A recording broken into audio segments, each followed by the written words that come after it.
Music producer, music tech reviewer, and popular YouTube influencer Henning Pauly hosts the yearly 42 Gear Street event in Germany for top guitar YouTubers.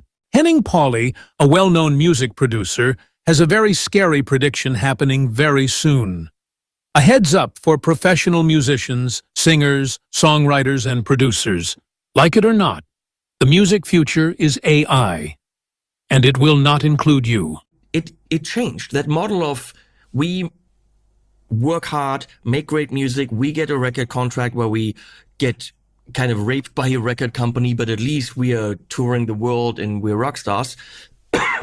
That concept lasted about 50 years, maybe 60. And then phased over to we have to promote ourselves. Everyone can be an artist now. Let's upload it to platforms where we don't get a lot of money, but at least everyone gets to hear us. And that will change.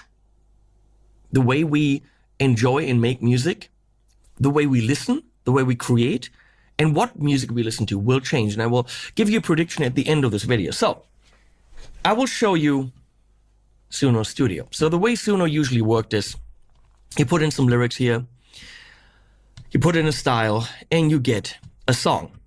Okay.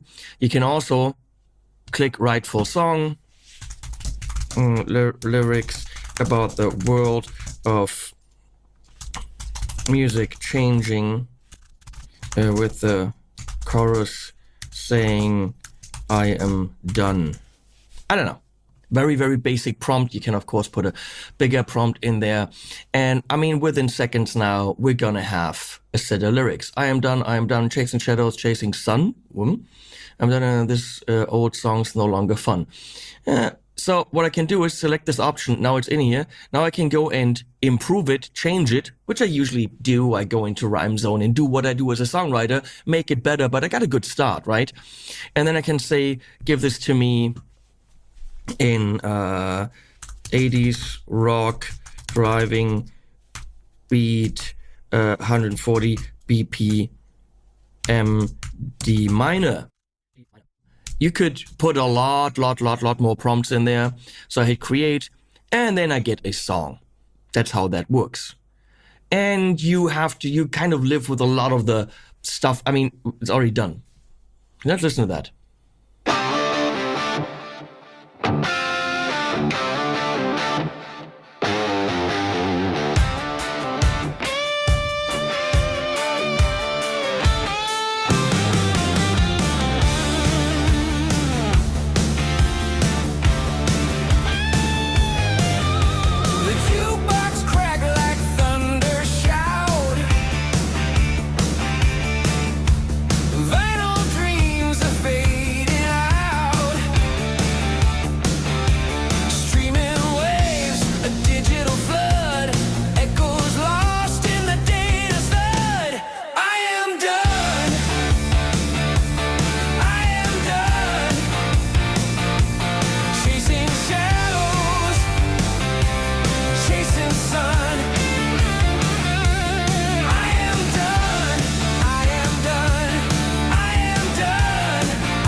Now, is that the greatest song in the world? No, but it's pretty damn good. I'd listen to that in the car.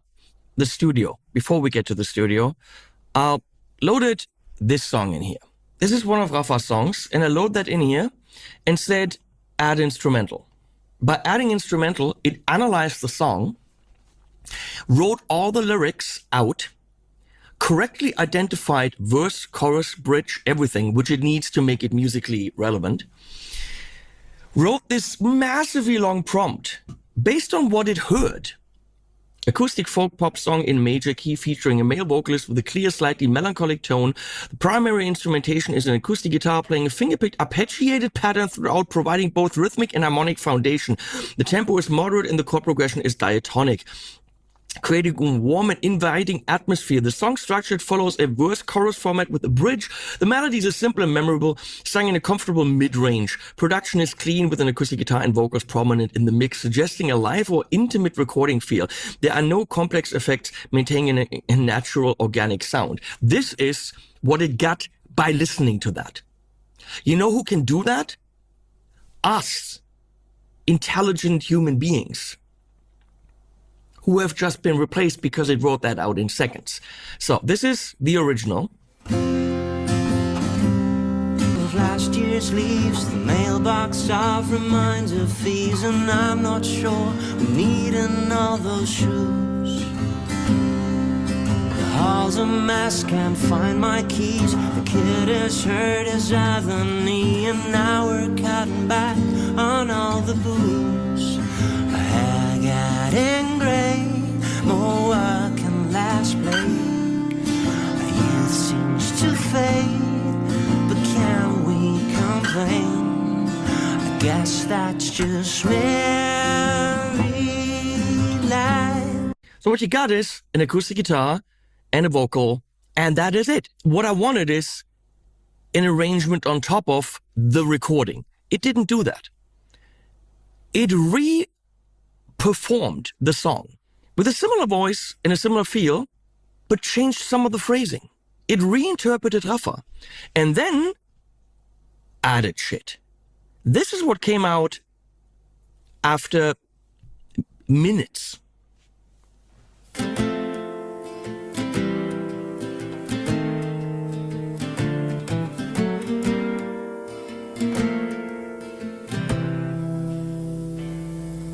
The garden's full of last year's leaves, a mailbox full of reminders of fees, and I'm not sure we need any of those shoes. The hall's a mess, can't find my keys. The kid is hurt his other knee, and now we're cutting back on all the booze. I got in gray, more work and less play. Youth seems to fade, but can we complain? I guess that's just married life. The small imperfections amount to sublime, so we better hold on tight. There's no one I'd rather have here by my side. I guess it's just married life.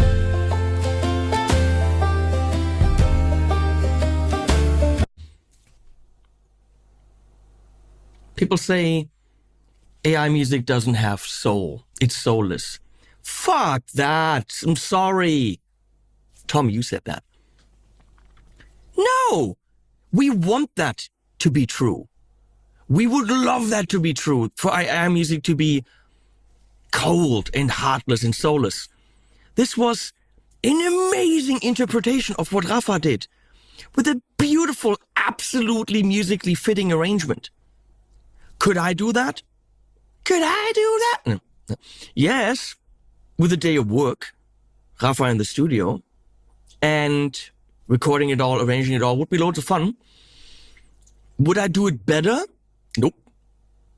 This is the musical choices that Suno did within seconds is ridiculous.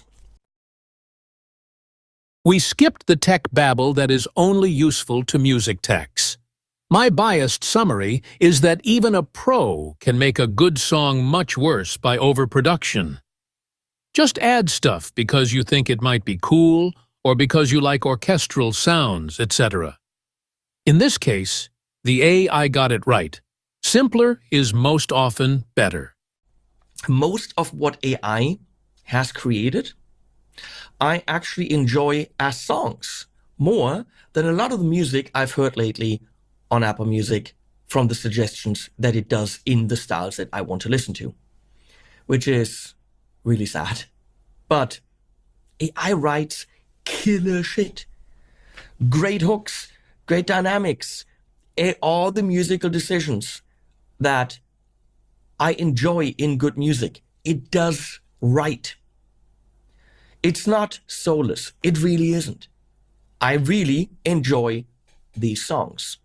I would want to listen to that. So what's going to happen is, and I'm pretty sure that is true, instead of opening up Spotify, Apple Music, or whatever in your car, very soon, I want to say in a few years. No. It's been 1 year since I started working with AI music, when it was fun but pretty shit, to my job is over. It will be that you get in your car and the car says, what kind of music do you want to listen to? And I'm going to say, I'm going to the mall. Give me something about Henning going to the mall. Dog's eye in the car. It's a sunny day. Up-tempo driving music, Americana, electric guitars, some organs and maybe string arrangements.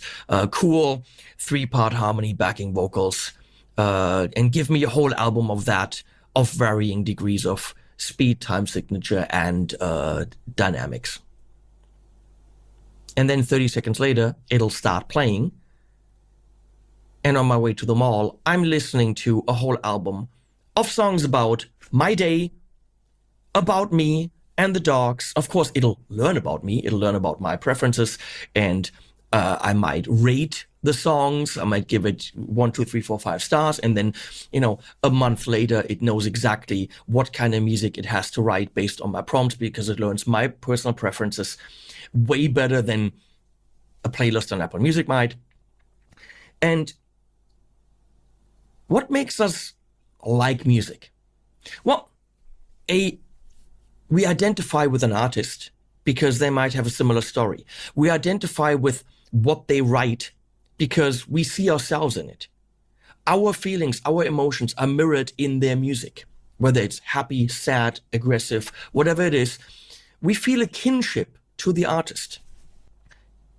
But the song might be about Rosanna and not about Leslie. Well, now the song can be as personal as you want the prompt to be. The song will be not adjacent to your personal problems and triumphs. They will be exactly your personal problems and triumphs.